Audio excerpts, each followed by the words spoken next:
Bienvenue sur Fishing Family. Aujourd'hui avec Tristan, on va vous dévoiler notre top 5 des leurres pour l'ouverture du brochet, des leurres qui sont vraiment complémentaires. Et en plus, juste ici, Tristan a quelque chose à vous dire. On a une petite surprise, on a disposé un bol qui cache un 6e leurre. Exactement. Donc c'est un leurre bonus, on vous le dévoilera en fin de vidéo et on a également une très grosse surprise pour vous, donc restez bien jusqu'à la fin.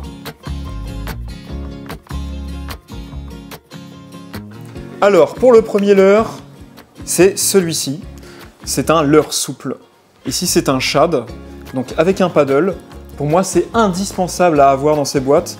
Là, on est sur un leurre qui fait 5 pouces, qui est relativement polyvalent. On est sur des tailles de leurre qui vont pouvoir se lancer avec des cannes polyvalentes. Et le leurre souple, l'avantage, c'est qu'on peut adapter la plombée. On peut mettre une tête plombée assez lourde, une tête plombée plus légère, et vous allez pouvoir prospecter toutes les couches d'eau. Donc pour ça, c'est un indispensable. Je te laisse présenter le prochain leurre, Tristan. Alors, le second leurre, c'est un leurre souple également, donc il fait partie de la famille des grubs avec une queue curly. Donc il va un petit peu onduler discrètement dans l'eau, il a une vibration totalement différente du shad et ça va être intéressant de l'avoir dans sa boîte également pour l'ouverture car les brochets de temps en temps sont un peu moins agressifs et ils préfèrent des vibrations un peu plus lentes. Ouais, complètement planante et là tu as aussi un double grub. Là on a une petite variante avec un double queue, donc qui va un peu plus planer, on va pouvoir mettre un montage différent. Celui-là par exemple il est sur une tête plombée avec un petit montage shallow, alors que celui-là on peut le mettre directement sur un montage shallow sans tête plombée, il va vraiment planer dans la couche d'eau. Ça va être vraiment intéressant pour déclencher les brochets qui sont un peu plus méfiants. Selon moi c'est vraiment au niveau des leurres souples ce qu'il y a de plus complémentaire. Shad avec paddle et leurre souple avec grub ou double grub. Ouais. Là déjà en termes de leurre souple on n'est pas trop mal pour entamer une ouverture. Alors pour la suite, pour moi c'est vraiment un indispensable, c'est ce que j'appelle les leurres tout-terrain. Quand je dis tout-terrain, c'est des leurres qui vont passer partout, dans toutes les couches d'eau, vont passer même dans les obstacles. Surtout quand on débute la pêche et qu'on ne veut pas se prendre la tête, ça c'est vraiment un incontournable. Je vais vous parler du chatterbait. Le chatterbait, c'est un leurre qui est dans la catégorie des leurres métalliques. On a en fait, au niveau de sa structure, une sorte de tête plombée, tout simplement, une jupe ici, qui va lui donner du volume, et devant une attache avec une palette. Cette palette va vibrer et pousser de l'eau. Elle va pousser de l'eau et aussi pousser les obstacles, c'est-à-dire que le leurre va rebondir sur les herbes, sur les branches, et vous allez pouvoir aller chercher les brochets là où ils sont le mieux cachés. Et juste ici, vous avez pu voir qu'on en a mis deux. On a le spinnerbait. Pour moi, ils sont presque au même niveau. C'est juste que le spinnerbait, lui, va avoir une palette ou une double palette tournante qui vont imiter en fait un banc de petits poissons. Et vu qu'en début de saison, souvent, il y a plein de bancs de petits poissons, les brochets vont être focus sur ce genre de proie. Et donc, pareil, un incontournable. Et pourquoi on vous a mis les deux? C'est parce qu'ici on est sur un modèle qui est assez particulier, je crois que j'ai jamais vu ça ailleurs. C'est le multi-vibe. En fait, il y a une fonctionnalité, sur le même leurre, on peut soit mettre du coup la palette d'un shatter, ou soit mettre la palette du coup d'un spinner. Ce qui fait que en un seul leurre on en a deux. Donc c'est pour ça qu'on a mis les deux ensemble. Voilà, c'est pour ça qu'on a mis les deux ensemble, c'est un petit peu le cheat code. Ouais, c'est vraiment intéressant. Voilà, donc vraiment un incontournable. Je te laisse présenter la suite qui est complètement différent. La suite totalement différente, on reste quand même sur un leurre dur.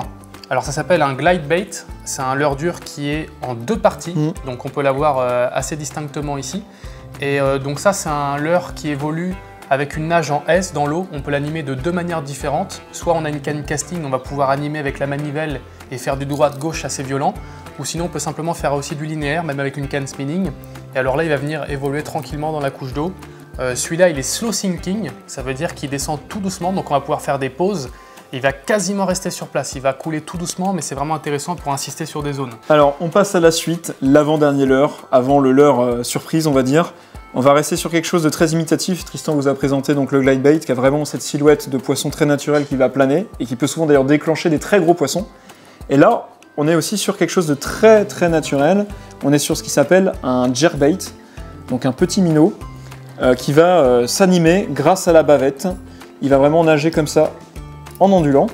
Et ce leurre là en fait on peut vraiment l'animer en faisant des coups de canne, des coups de moulinet, ça va être très erratique, on peut aussi faire des pauses et c'est souvent sur ce genre d'animation qu'il va être très efficace. Il va vraiment imiter donc, un petit poisson très naturel qui va briller.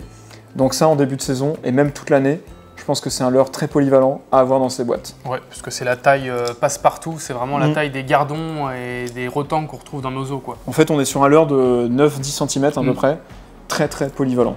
Voilà. Et je pense maintenant, Tristan, on va pouvoir lever le bol. On va pouvoir dévoiler le leurre bonus, qui est un leurre un petit peu passe-partout également. Exactement. Donc le crankbait. Voilà.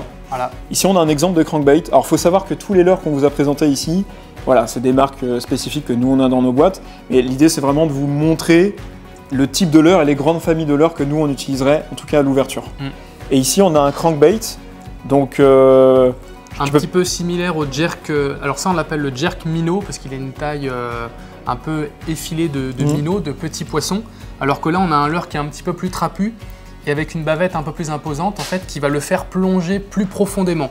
Alors, il existe différentes tailles de bavettes. On a des cranks shallow, donc qui plongent très peu. On a des cranks aussi medium runner, ça veut dire qu'ils nagent entre deux eaux. Et on a aussi ceux qui nagent dans le fond de l'eau et qui vont même gratter les sédiments sur le fond.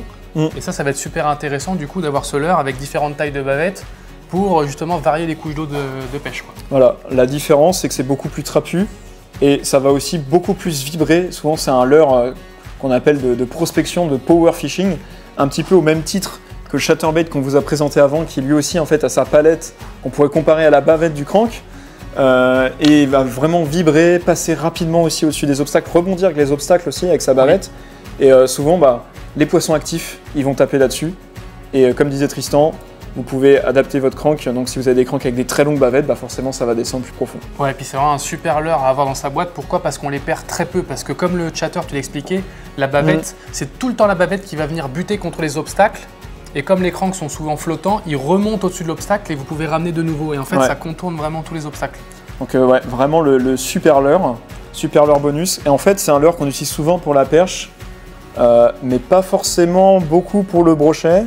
Alors que même sur des petites tailles comme ça, souvent c'est redoutable, on va capturer du brochet. Et vous n'êtes pas à l'abri de prendre aussi d'autres espèces. Ouais, bien sûr. Ça prend de tout. Avec ça, c'est vraiment le leurre polyvalent par excellence.